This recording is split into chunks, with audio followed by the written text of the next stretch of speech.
Buenas tardes. Quiero agradecer su compañía el día de hoy y como siempre, esperando se encuentren en excelentes condiciones de salud usted y todos los que usted ama. El día de hoy iniciaremos con una serie de reflexiones que se llama La evolución del pecado, así se va a llamar toda la serie. Tema sobre el cual ya hablamos en alguna ocasión en nuestra congregación hace ya varios años, pero creo que el recordarlo va a ser de gran bendición para cada uno de nosotros y claro, ¿verdad? En estos momentos que estamos pasando, en los que estamos en nuestras casas, sufriendo el encierro, la ansiedad, la incomodidad, nos va a aportar grandes beneficios.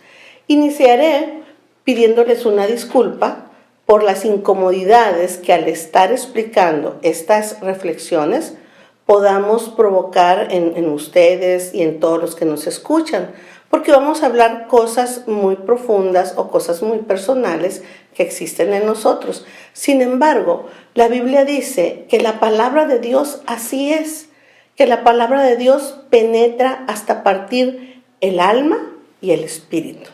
Hebreos 4, 12 y 13 dice de esta manera: porque la palabra de Dios es viva y eficaz, y más cortante que toda espada de dos filos, y penetra hasta partir el alma y el espíritu, las coyunturas y los tuétanos, y discierne los pensamientos y las intenciones del corazón. Y no hay cosa creada que no sea manifiesta en su presencia. Antes bien, todas las cosas están desnudas y abiertas a los ojos de aquel a quien tenemos que dar cuenta. La intención de tocar estos temas de esta serie es que cuando terminemos esta serie que vamos a ver, podamos ser libres de muchas cosas que hasta el día de hoy hemos batallado dentro de nosotros, con nuestro carácter, con nuestra personalidad, problemas que tenemos con los que nos rodean. Por eso es importante que nos vayamos un poquito más profundo y hablemos de cosas más profundas de nuestro carácter. Empezaremos por el principio de todas las cosas que nos dan problema. ¿Cómo cuál? Pues el pecado. El pecado creo que es el principio de todos nuestros problemas. Esta palabra tan vieja, tan usada, a veces muy mal usada, otras se usa correctamente, pero todo cae en que el verdadero problema del hombre es el pecado. Y no solamente me refiero al pecado propio, sino también al pecado de los demás que recae a veces sobre nosotros. Por ejemplo, a veces no es ni siquiera nuestra culpa. Cuando uno es niño, ¿cuántos de nosotros no fuimos niños y alguien vino con su propio pecado a un adulto o algún niño más grande y abusó de nosotros de alguna manera y nos dejó marcados para toda la vida? Su pecado, un pecado ajeno a nosotros, su pecado nos marcó, nos pervirtió y nos inició, si no en una vida con el mismo pecado, si nos inició en un mundo de odio, de rencor o de destrucción propia, ¿no?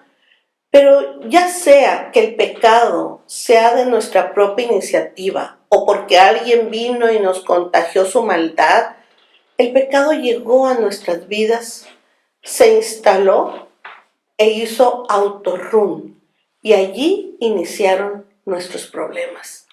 ¿Por qué?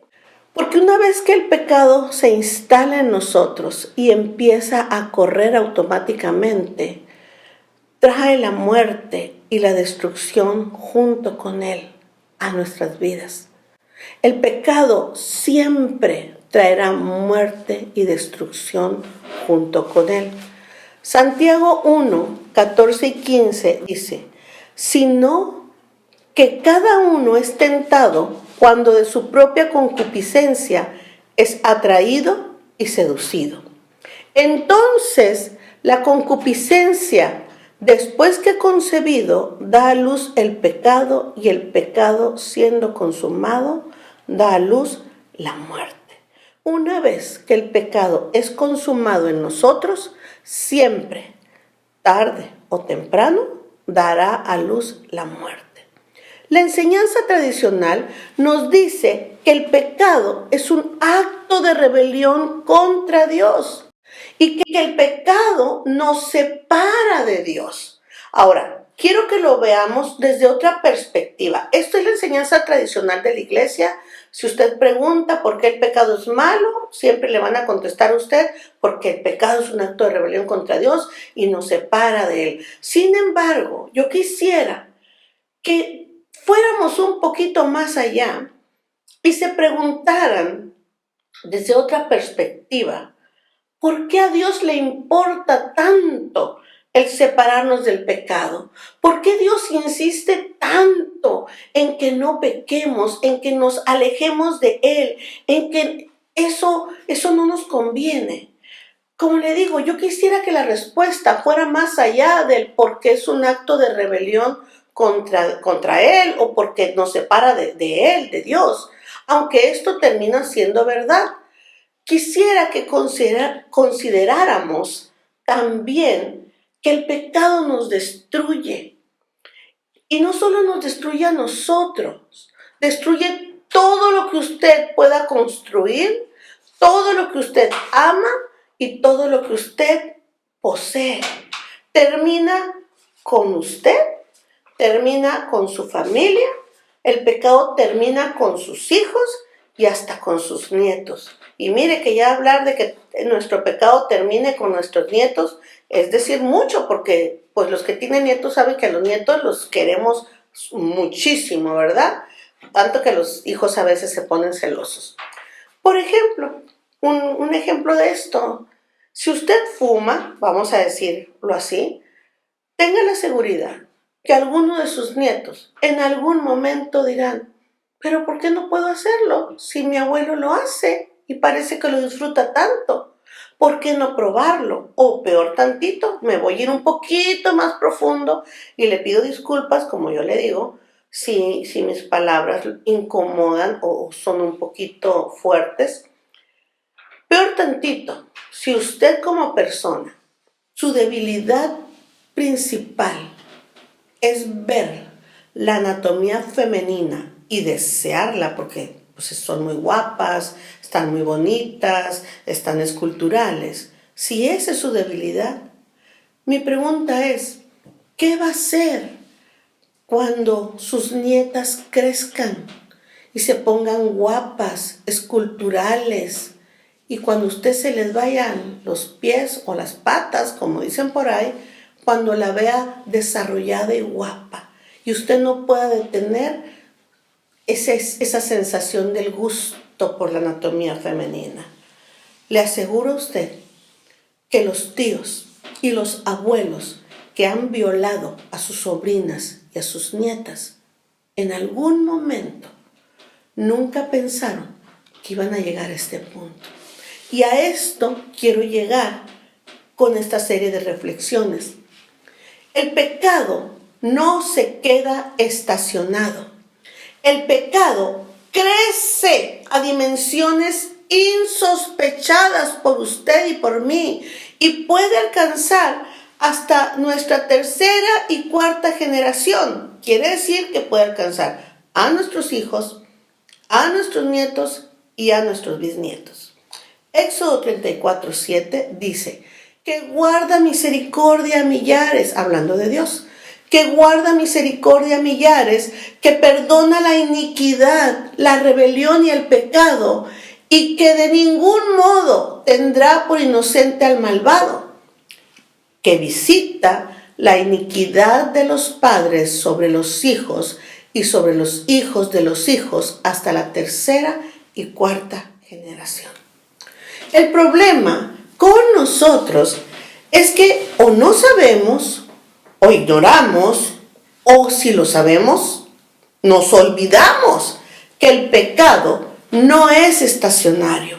El pecado no es estático, el pecado no se queda como llegó, el pecado es dinámico, crece, se desarrolla, se amplía, se extiende. Si nosotros no lo detenemos, si nosotros no hacemos nada para pararlo, el pecado crece tanto que te puede enfermar, te puede llegar a trastornar y en algunos casos te puede llegar hasta enloquecer. Al final de nuestra reflexión del día de hoy vamos a ver un ejemplo de esto. En este estudio, lo que yo pretendo es demostrarle a usted que al que le conviene que dejemos el pecado no es a Dios. No es a Dios a quien le conviene más, sino a nosotros es al que nos conviene dejar de pecar. Quiero también ver en esta serie de reflexiones que vamos a tener, por qué Dios le interesa tanto que le obedezcamos, porque Él nos va a librar de ciertas cosas. Y también vamos a ver a lo que vamos a llegar en caso de ignorar sus advertencias. Por esto, quiero yo partir de este punto. Dios, por amor, nos está advirtiendo: cambia, pon freno a tu pecado, no lo dejes crecer, porque el fin de continuar en ese pecado, el cualquiera que sea, el fin de continuar en el pecado, dejar que crezca, su fin es pobreza, miseria, soledad, enfermedad, trastornos y puede llegar, como ya lo vimos, hasta la locura. Quiero que veamos uno de los versículos que más conocemos, pero que siempre es bueno verlo.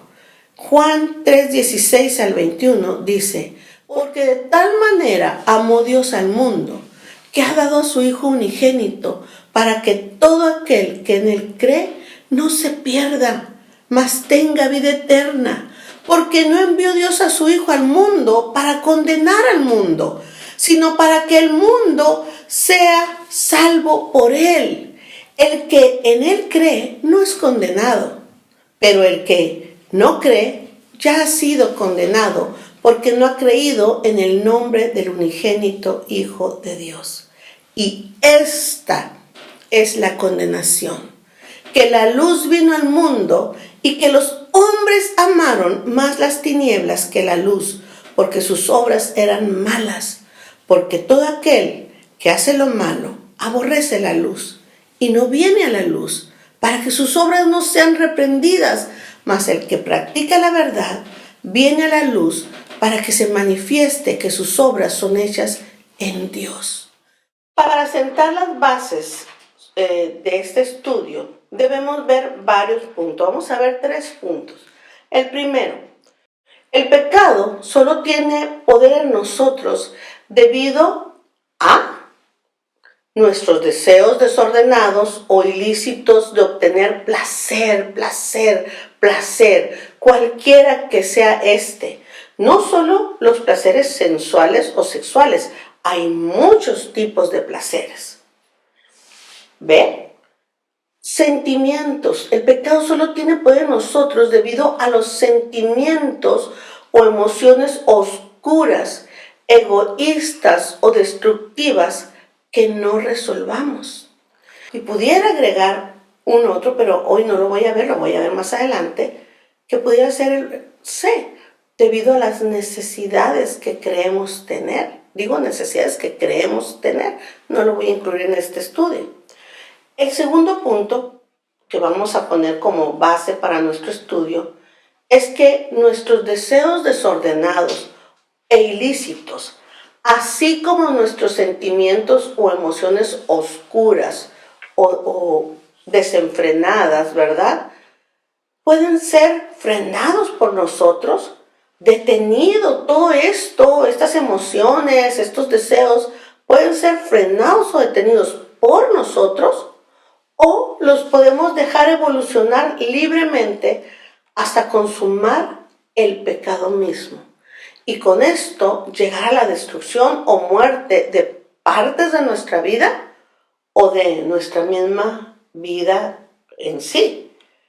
El tercer punto que quiero que veamos es que el plan de Dios es tener Una familia de personas que quieran entender esto, que quieran sujetar e invalidar la naturaleza corrupta, destructora de vidas, personas sobre las que el pecado no tenga poder sobre ellos, una nueva generación de personas.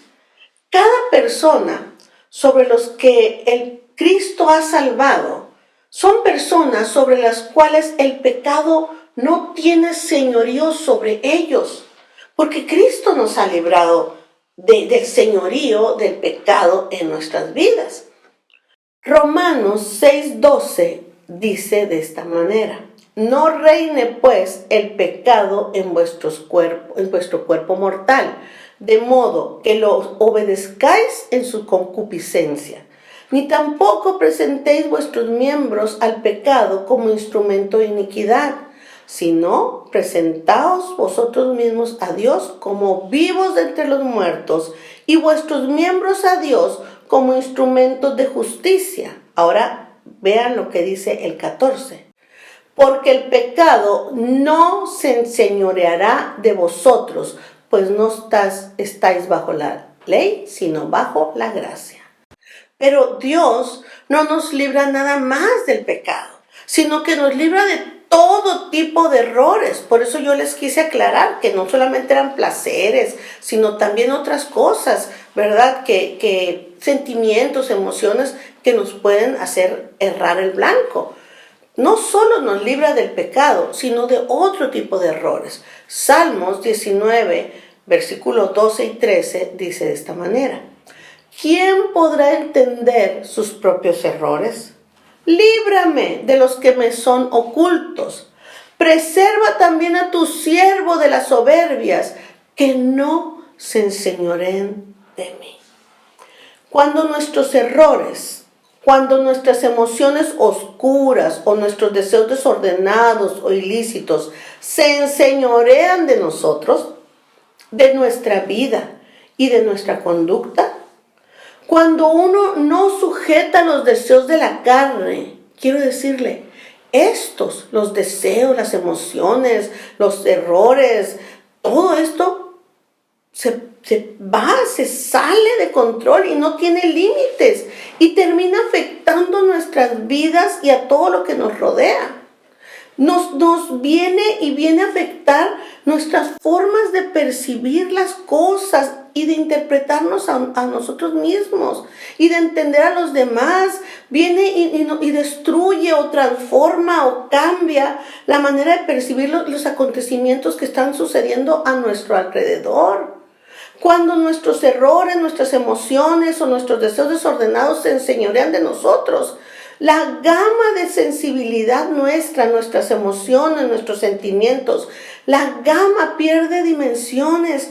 La intensidad de nuestras respuestas emocionales se pueden magnificar o aplanar. La habilidad y la adecuación de cómo respondemos con nuestros sentimientos se pierde, se trastorna. Y esto viene terminando afectando nuestras relaciones con las demás personas. Perdemos el control de nuestros impulsos cuando nuestros errores, cuando nuestras emociones oscuras, cuando nuestros deseos desordenados o ilícitos se enseñorean de nosotros. Se cae en un desenfreno y se pierde el control. Entonces, esto se convierte en un patrón de conducta permanente e inflexible. Así soy y siempre voy a ser así, y si les gusta, bueno, y terminamos en eso, diciendo así soy yo, y así fue mi mamá, y así fue mi papá, ¿sí?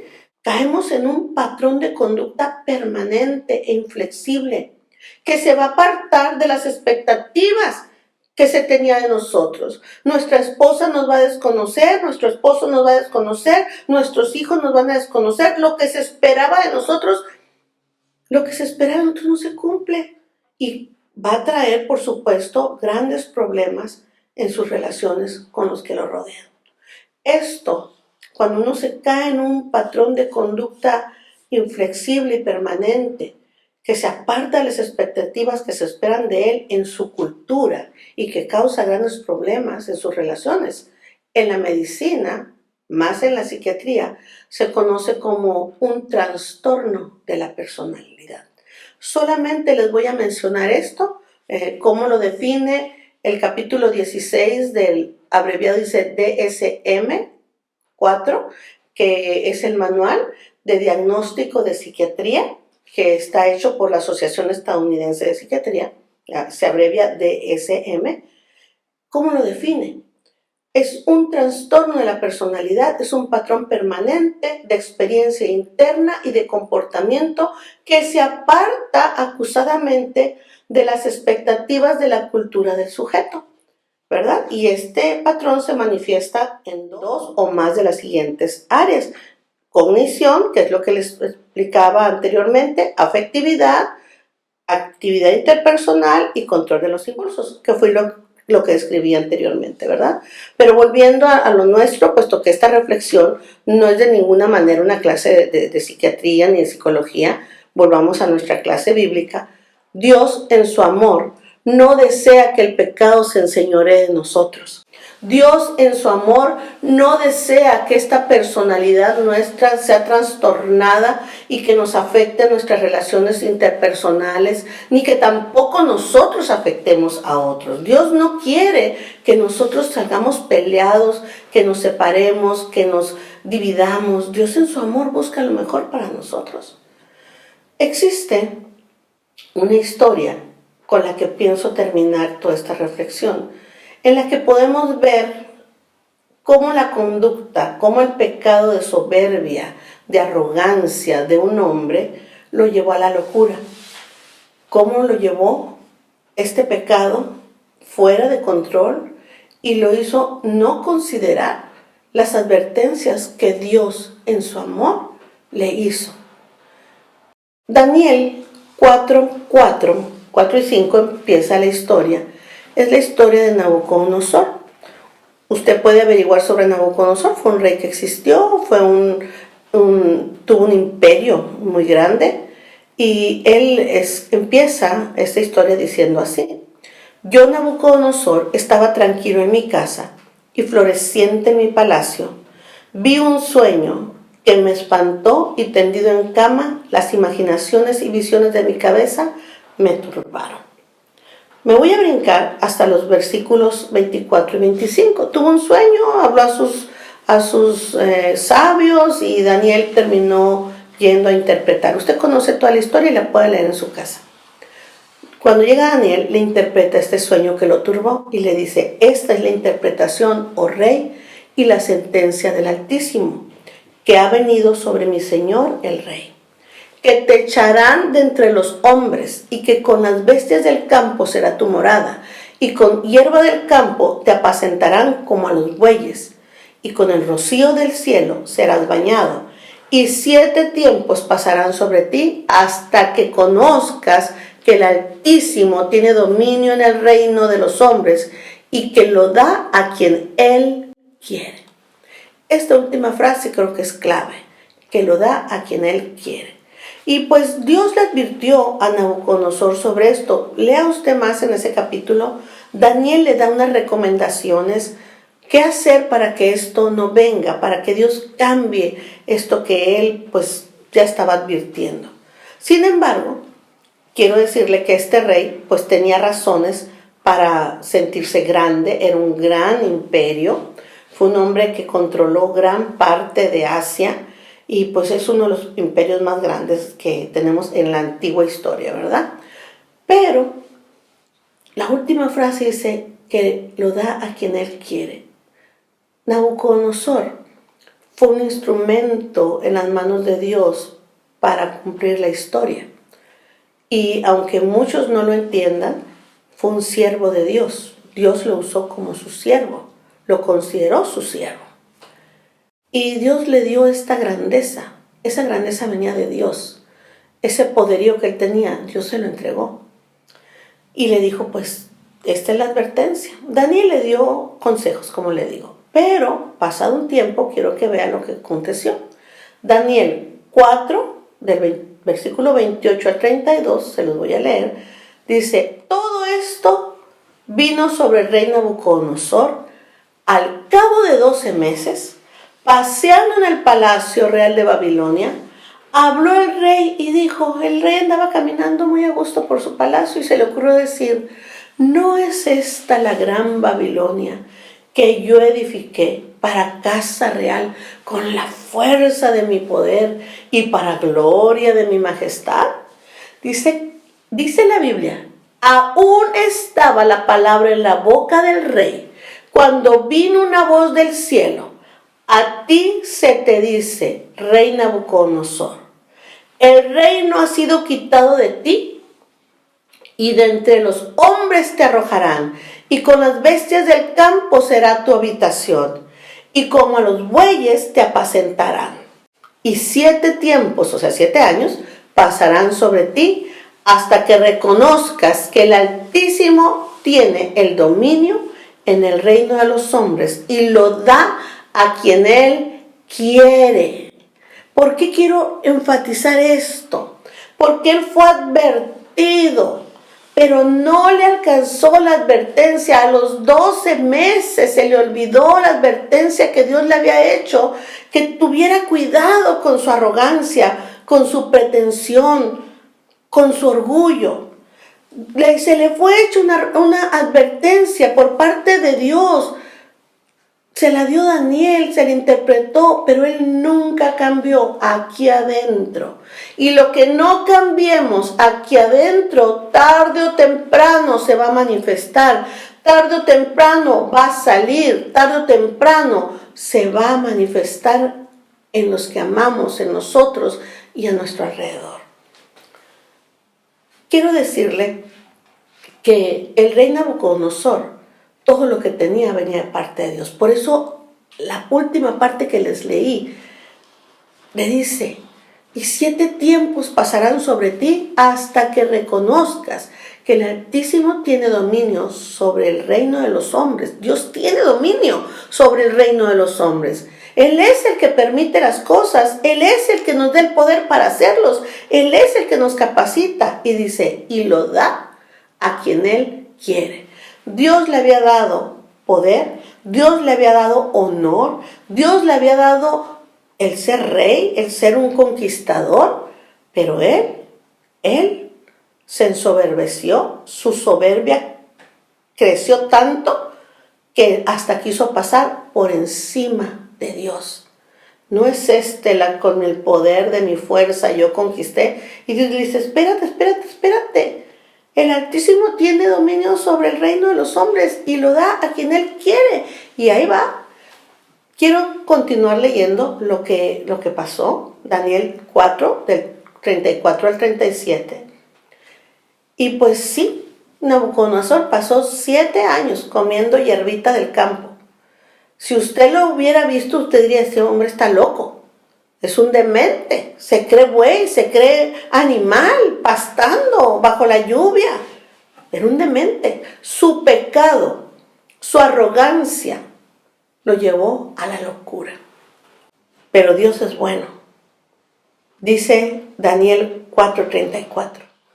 Mas al fin del tiempo, yo Nabucodonosor, alcé mis ojos al cielo, y mi razón me fue devuelta.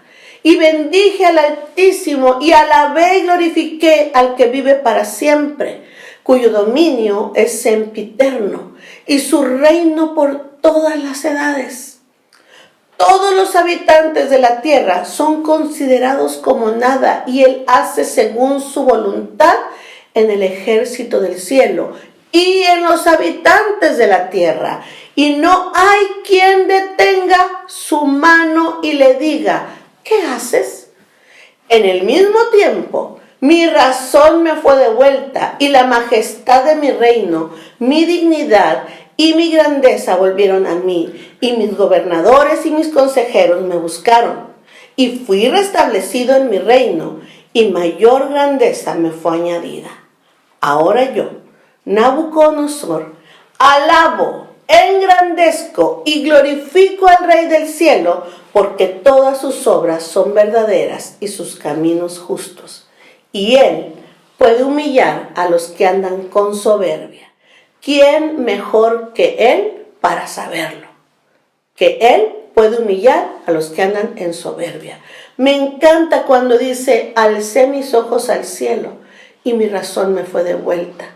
Me encanta. ¿Sabe? El pecado nos enloquece, nos entontece, nos hace perdernos.